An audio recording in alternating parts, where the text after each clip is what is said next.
comité régional de développement bu Dakar daje na ci alxames ji ngir waxtaane fukk ak ñeenteelu édition bu cant Maam Cheikh Ibrahima Fall lépp loo xamante bi war naa mën a tax événement boobu nga xamante bi moom la ñu war a amal 1er mai bii ñu jëm ci stade Marius Ndiaye waxtaane nañu ko foofa tey. événement yu mel ni at wu ne dafay yokk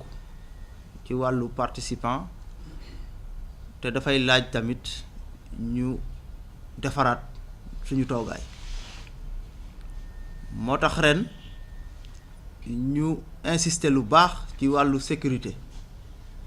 ci wàllu santé wàllu hygiène wàllu assainissement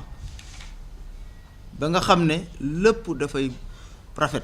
comité organisation bi kontaan lool ci ni nga xamante bi moom la ñu doxale woon bés bi at mii ñu génn loolu tax sëriñ bi feddaliwaat ay ngërëmam jëmale ko ci nguur gi tey am yaakaar ni ren mooy gën a baaxati. ki nga xam ne moo jiite réew mi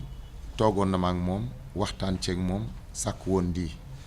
mu xamaloon ma ne ma des na ko def alhamdulilah def nañ ko kon nag noo ngi jot li daal cant goo xam ne am na fu mu tàmbalee waaye amul fu mu yem ci lu nu weesu li nga xam ne tënk nañ ko lépp it waajal ngir waajal bis bi ñu jàpp leenu ci ba nga xam ne noonu lañ ko sàkkoo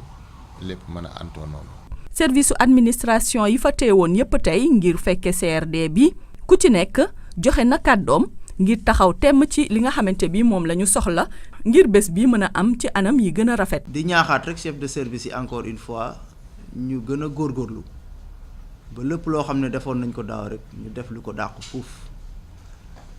parce que événement bi dafa bokk ci événement yi gën a am solo